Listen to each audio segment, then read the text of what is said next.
inspirasi keluarga.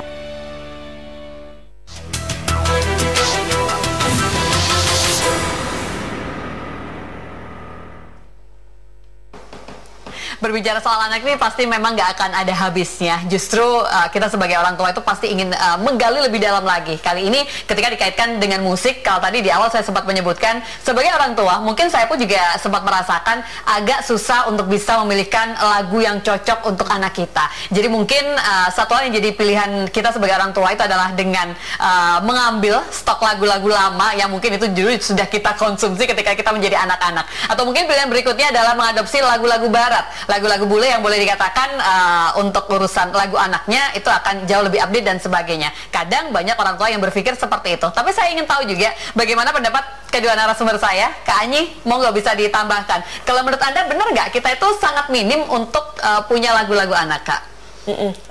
Kalau misalnya buka YouTube dan lain-lain, memang banyak kan lagunya lagu barat ya.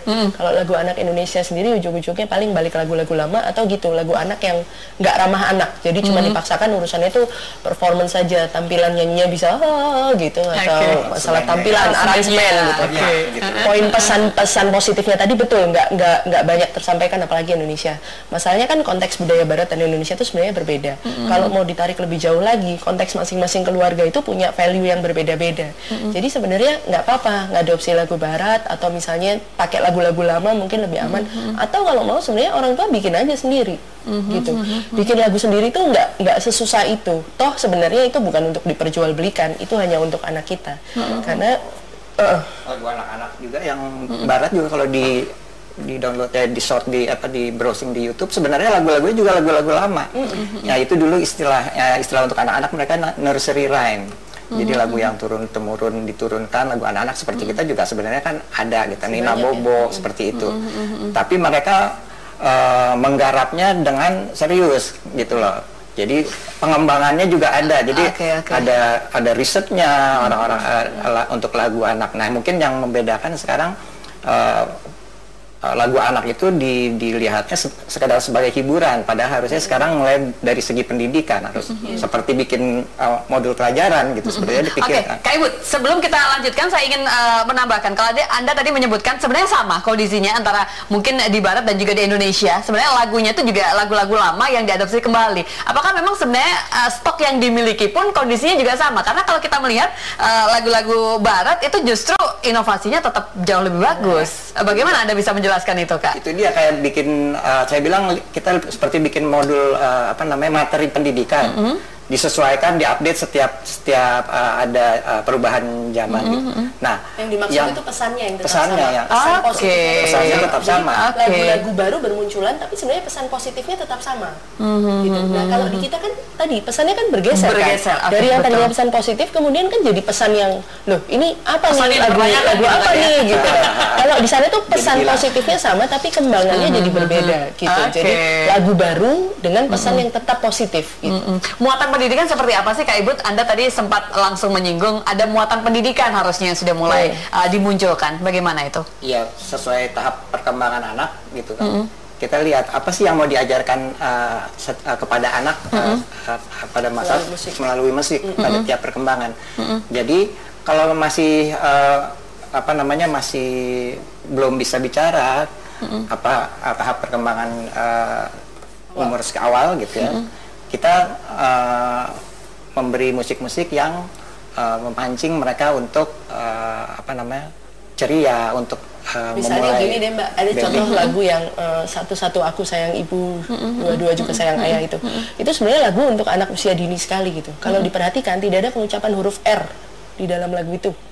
Jadi itu sebenarnya untuk anak-anak memang belajar untuk mengucapkan kata-kata dengan sederhana dan itu membuat semua anak bisa menyanyikannya. Karena sebenarnya bagaimana orang tua bisa coba mengenali itu, Kak? Jadi paling tidak orang tua bisa benar-benar paham ini loh sebenarnya lagu yang cocok untuk anak di usia dini atau juga mungkin untuk anak di usia sekolah, anak prasekolah. Itu apa yang membedakan? Mungkin sebagai informasi juga, ciri khususnya itu ada di mana sih? Ciri khususnya yang pertama yang paling jelas adalah dipilah dan dipilih dulu. Diperhatikan liriknya. Jadi sebelum dikasih ke anak, dengerin dulu liriknya. Liriknya itu kira-kira positif nggak ya? Lalu ini kan sebenarnya tergantung si orang tuanya. Orang tuanya paham atau tidak tentang tahap perkembangan. Informasi tentang psikologi perkembangan anak tuh sekarang mudah sekali dicari, tinggal googling. Jadi kalau googling tuh jangan cuma cari yang gosip-gosip gitulah, jangan cuma cari Facebook yang aneh-aneh gitu, informasi-informasi semacam itu banyak gitu. Nah, sebenarnya tinggal cari aja tahap perkembangan, lalu cek anaknya itu di usia perkembangan yang seperti apa, perkembangan bahasanya bagaimana, perkembangan sosialnya bagaimana. Misalnya anak-anak yang masih anak-anak yang masih dini sekali, masih balita dan batita, itu kan lagi belajar mengenali emosi gitu. Maka ya memang kita mengajarkan lagu-lagu juga yang berkaitan dengan ekspresi emosi, keceriaan, lalu mungkin mengenali kalau misalnya lagu-lagu tentang ada hujan gitu ya, atau menikmati udara pagi gitu, dia diajak untuk, kan dia lagi banyak-banyaknya belajar tuh gitu. Tentang warna gitu ya. Tapi poinnya adalah si orang tua mau cari informasi tentang anaknya dulu. Gitu. Kalau dia tahu tentang anaknya, tentang tahap perkembangannya, lalu dia juga rajin mengobservasi dan banyak ngobrol sama anaknya, dia akan tahu sebenarnya itu sense-nya orang tua untuk, oh ini loh, kayaknya lagu ini belum waktunya deh anak saya, nyanyi hamil duluan, belum waktunya gitu. Padahal ada satu kecenderungan orang tua zaman sekarang ketika anaknya itu bisa menyanyikan lagu orang dewasa, itu menganggap sesuatu yang lucu. Kan?